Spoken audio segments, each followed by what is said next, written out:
లో మరి బీఆర్ఎస్ లో చేరబోతా ఉన్నారు అనే ఒక కోలాహలం, ఒక పండుగ వాతావరణం ఇవాళ అందరికీ కనబడతా ఉంది. హరీష్ రావు గారు ఇప్పుడు మర్యాదపూర్వకంగా జీవన్ రెడ్డి గారి ఇంటికి వెళ్లి వారిని స్వాగతించి పలకరించి వారికి గతంలో దాదాపుగా ఒక 25 సంవత్సరాలుగా వారికి ఉన్న పరిచయం కూడా ఇద్దరికి ఉంది కాబట్టి వారిని పలకరించి సాధారణంగా పార్టీలోకి వస్తున్నందుకు ధన్యవాదాలు చెప్పడం జరిగింది. ఇవాళ వాస్తవం ఏంటి అంటే రాష్ట్రంలో ఒక రాజకీయ పునరేకీకరణ జరుగుతూ ఉంది. సింహం బయటికి వస్తా ఉంది అంటే గుంటనక్కల గుండెల్లో ఇలా రైలు ఉరుకుతున్నాయి. కేసీఆర్ గారు ఒక సంవత్సరం తర్వాత ఒక బహిరంగ సభకు వస్తున్నారంటే ఎన్నో రకాల కుట్రలకి కుతంత్రాలకి తెరలేపి కాంగ్రెస్ ప్రభుత్వం జగిత్యాలలో జరగబోతున్న జైత్రయాత్రను అడ్డుకునే ఒక చిల్లర ప్రయత్నం చేస్తూ ఉంది. ముఖ్యమంత్రి గారు, మంత్రులు ఎంత సిల్లీ పాలిటిక్స్ అంటే కేసీఆర్ గారు ఇక్కడికి వస్తున్నారంటే ముఖ్యమంత్రి గారు మేడిగడ్డకు పోతారట.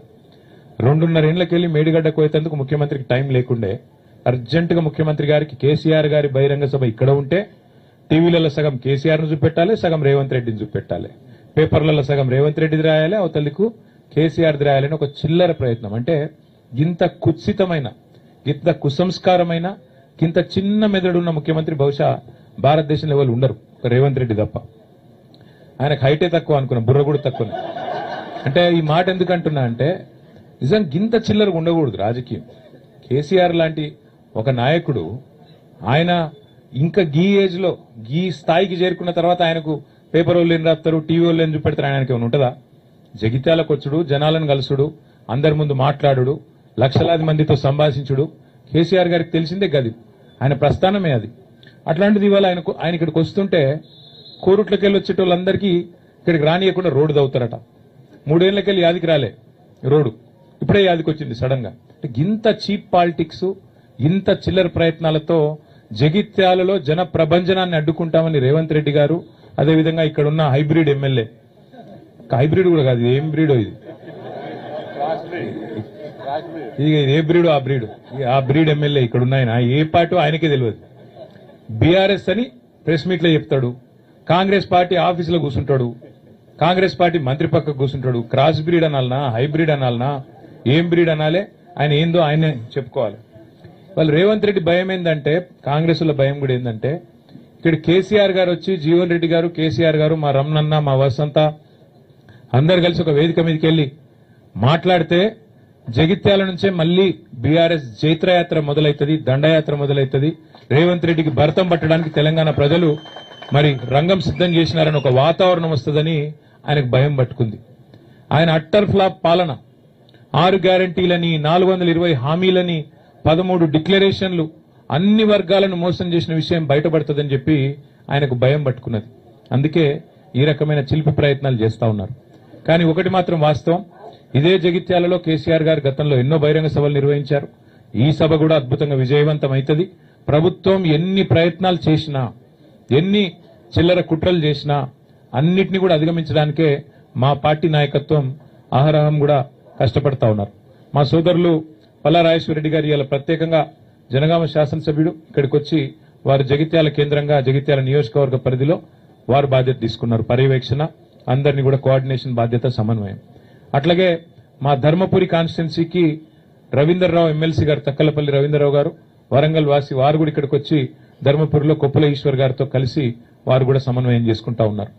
అట్లాగే మా చొప్పదండి నియోజకవర్గంలో మాజీ శాసనసభ్యులు పెద్ద సుదర్శన్ రెడ్డి గారు, వారు మా రవిశంకర్ గారితో సమన్వయం చేసుకుని అక్కడి నుంచి వారు జగిత్యాల జిల్లా పరిధిలో వారు ప్రయత్నం చేస్తా ఉన్నారు. కోరుట్లలో గౌరవనీయులు మాజీ మంత్రి మరి శ్రీ ప్రశాంత్ రెడ్డి గారు, అక్కడ ఎమ్మెల్యే సంజయ్ గారితో, అట్లాగే మా జిల్లా పార్టీ అధ్యక్షులు విద్యాసాగర్ రావు గారితో వారు సమన్వయం చేసుకుంటా ఉన్నారు. వేములవాడ అక్కడ మా పెద్దలు లక్ష్మీ నరసింహారావు గారితో మాజీ పార్లమెంట్ సభ్యులు తమ్ముడు బాల్కా సుమన్ గారు, వారు అక్కడ బాధ్యత తీసుకున్నారు. ఈ రకంగా పార్టీ నాయకత్వం మొత్తం కూడా సమిష్టిగా పనిచేస్తున్నది.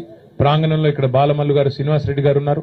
సమిష్టిగా జీవన్ రెడ్డి గారి మరి చేరికను స్వాగతిస్తూ జగిత్యాల రైతాంగం గాని, జగిత్యాల ప్రజానికం గాని బ్రహ్మాండంగా మరి కదిలి వచ్చే పరిస్థితి కనబడతా ఉన్నది.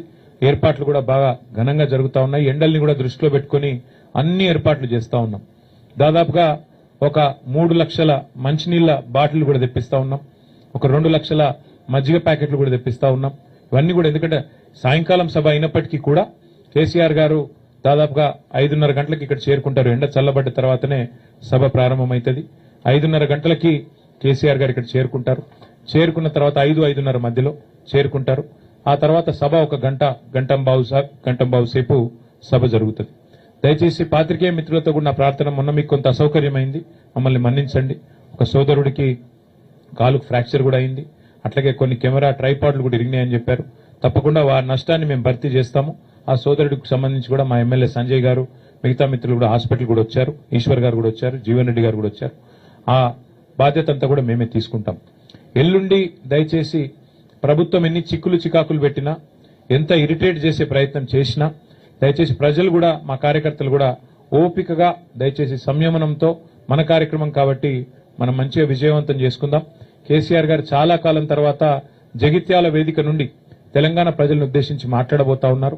ఆయన ఏం మాట్లాడతారో వినాలని చెప్పి తెలంగాణ రైతులు, తెలంగాణ ఆడబిడ్డలు, తెలంగాణలోని మా విద్యార్థి తమ్ముళ్ళు, మా యువకులు, అట్లాగే పెద్ద మనుషులు అందరూ ఎదురు చూస్తా ఉన్నారు.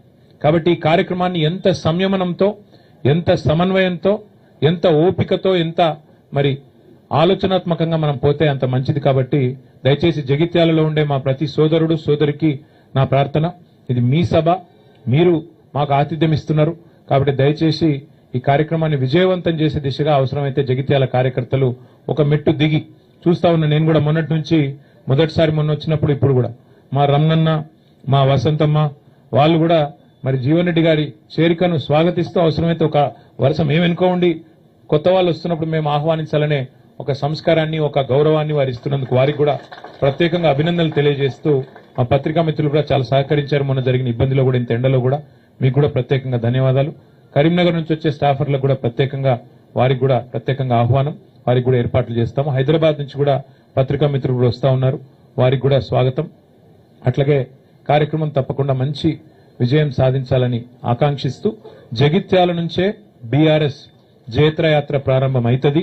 తిరిగి జగిత్యాల నుంచే మళ్లీ పూర్వ వైభవం సాధించడానికి, కేసీఆర్ గారు ముఖ్యమంత్రి కావడానికి జగిత్యాల ప్రజల ఆశీర్వాదంతోనే కదం తొక్కుతామని చెప్పి మీ అందరు కూడా విజ్ఞప్తి చేస్తూ థ్యాంక్ యూ. సభలో పట్టనంత మంది వస్తారు, గ్రౌండ్ లో పట్టనంత మంది ఉంటారు, అయితే పక్క.